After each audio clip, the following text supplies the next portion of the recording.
Y aquí estamos en Rumores de la Calle. Ya es una costumbre, ¿ah? Qué bueno, ya tenemos... Ay, mira, hoy cumplimos 2 semanas. 2 semanas al aire. Wow, cómo pasa el tiempo, ¿no? ¡Qué maravilla! Bueno, y 2 semanas llenas de noticias, obviamente de movimiento en las redes sociales y por supuesto de expectativa y de incertidumbre en el país. Sí, porque de verdad que entre las colas, los motorizados y esa angustia que nos da por querer que el país tenga mejor suerte, ¿no? Porque es un problema de desear, chicos, que esta cosa horrenda que nos tiene como aturdidos se serene. Porque es muy duro vivir en Venezuela. Así es. ¿No? Y todo esto se le suma esa burbuja que no escapa todos los años Venezuela, que es elecciones. Bueno, porque fíjate una cosa, ellos se dieron cuenta que eso también te mantiene absolutamente confundido, porque entre buscar el paquete de harina, el champú, porque no hay champú, las tintas para las impresoras y pensar en quién vas a votar, oye, y en eso de pronto te acuerdas que no hay pollo en la nevera. Entonces son una pila de cosas, chicos, que yo no sé si son casuales, o a lo mejor hay una parte casual y una parte que está aprovechando esa casualidad. Así es. Me da la impresión.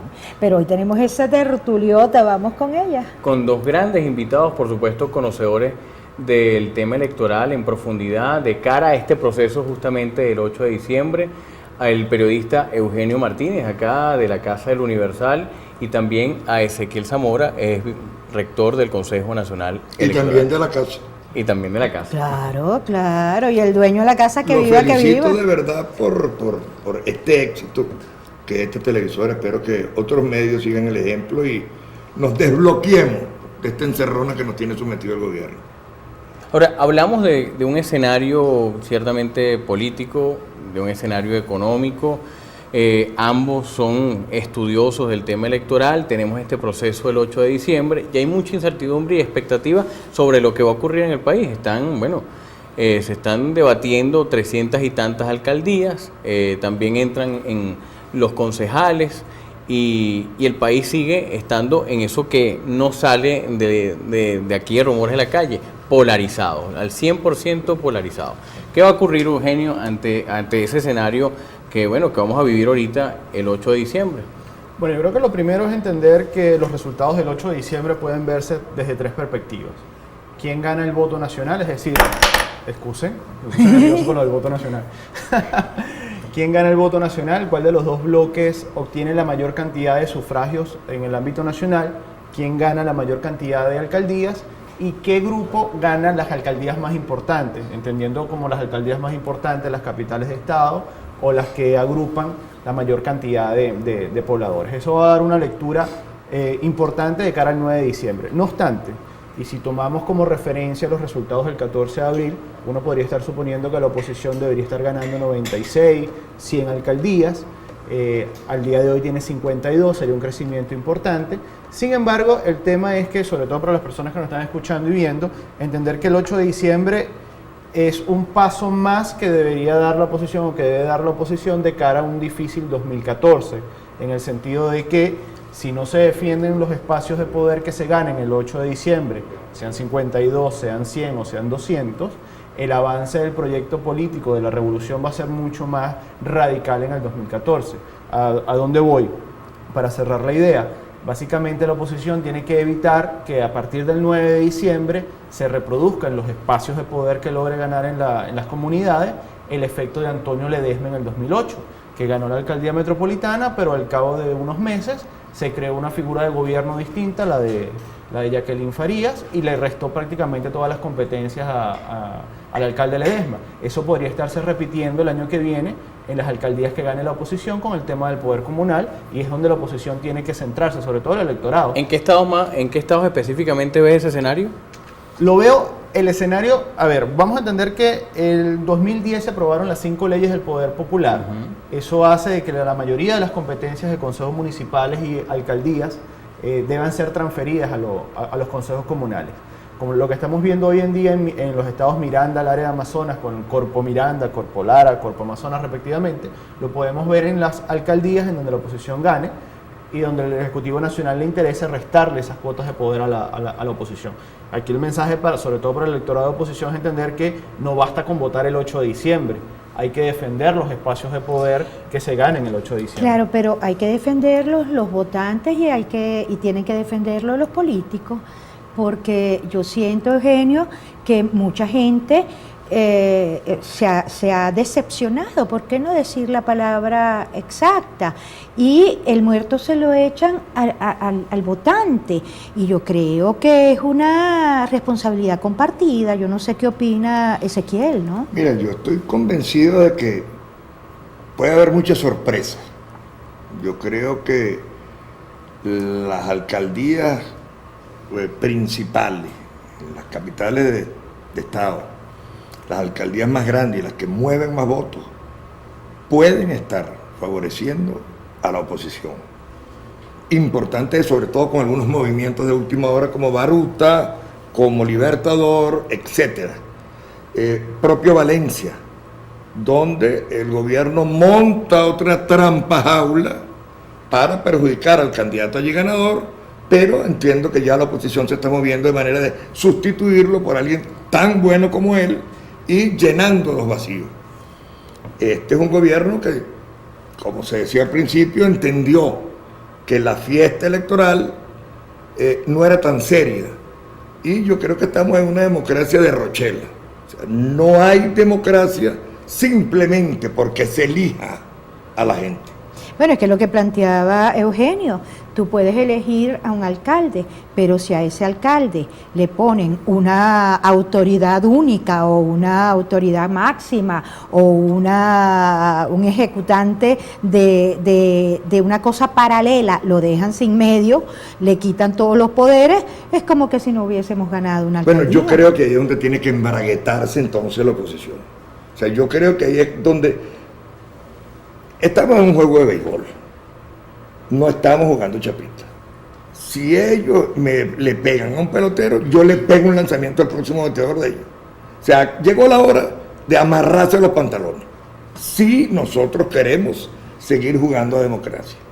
Si aquí lo que vamos es a ser permisivo y dejar que los sectores del gobierno hagan lo que quieran, bueno, señores, buenas noches. Claro, pero fíjate una cosa, Jorge, a mí me preocupa muchísimo que hablamos de democracia, pero yo no siento la democracia. Es que la estamos perdiendo. Ajá. Lo que nos queda es una ñinga, por utilizar una expresión muy criolla, de democracia en Venezuela.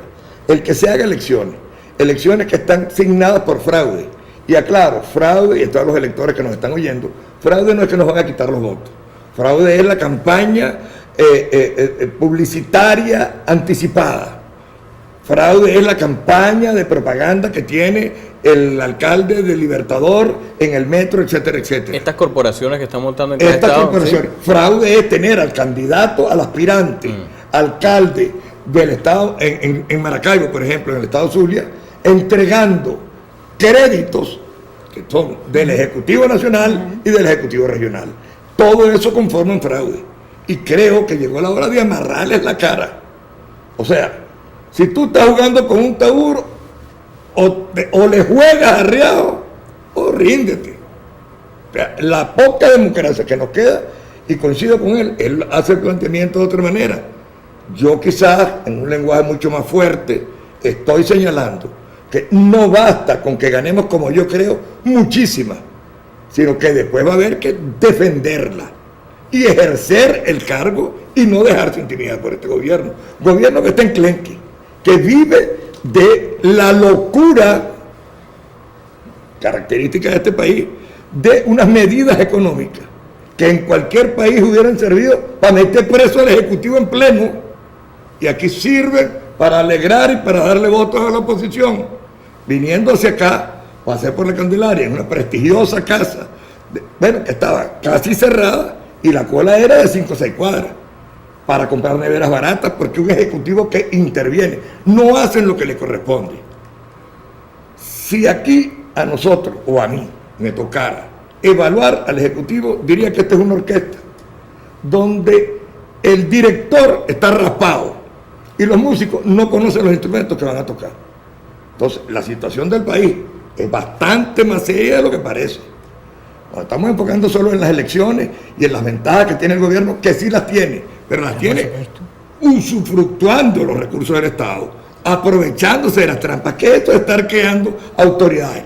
Claro, pero lo que decía fuera de cámara Eugenio, nosotros nos centrábamos en el fraude, en los votos, en la cantidad de votos, en si la máquina emitió unas boletas que no eran, en que se manipularon los resultados. Pero resulta que hay un fraude mayor y hay un fraude mucho más peligroso cuando se abusa del poder. Claro, Exacto. es que el proceso electoral es mucho más que el día de la elección. El proceso electoral es algo mucho más complejo. Pero más por largo. eso es mi señalamiento permanente en contra de los técnicos de la MUD, que no voy a dejar de hacerle, en lo permisivo que son con respecto a las decisiones que toma el CNE. Si el CNE dice, yo no tengo facultad para morigerar o para controlar los espacios antes de que se inicie la campaña electoral, pues yo salgo a hacer lo mismo que ellos. Así de sencillo. Ahora, Eugenio, tú que eres un experto en la materia electoral, ¿tú sientes que la oposición tiene claro lo que es lo electoral en un país con una democracia tan sui generis? ¿La dirigencia o el...? La dirigencia, o el elector? porque uno habla de la oposición, pero realmente lo correcto es hablar de la dirigencia opositora. Claro, yo creo que el problema de la oposición en todos estos años es que tenía una agenda eminentemente electoral, centrada únicamente en elegir candidatos y llevarlos a las elecciones. Los 2 próximos años van a ser complejos porque no hay elecciones dentro del cronograma formal. La próxima elección después del 8 de diciembre debe ser a finales del año 2015 con las elecciones para Parlamento. La oposición la última década ha trabajado en función de tratar de ganar o mantener espacios en procesos electorales. Vienen 2 años en donde no va a haber elecciones, salvo que pasa algo muy extraño, y la oposición pareciera que no tiene agenda más allá de elegir candidatos y llevarlos a una elección. Aquí tal vez el reclamo a la dirigencia opositora es qué piensan hacer durante 2014 y durante todo 2015, cuando no va a haber elecciones, para mantener espacios de poder y para poder conectarse con electores que sienten que no los están representando. Bueno, vamos a hacer una pequeña pausa una pequeña pausa y ya regresamos.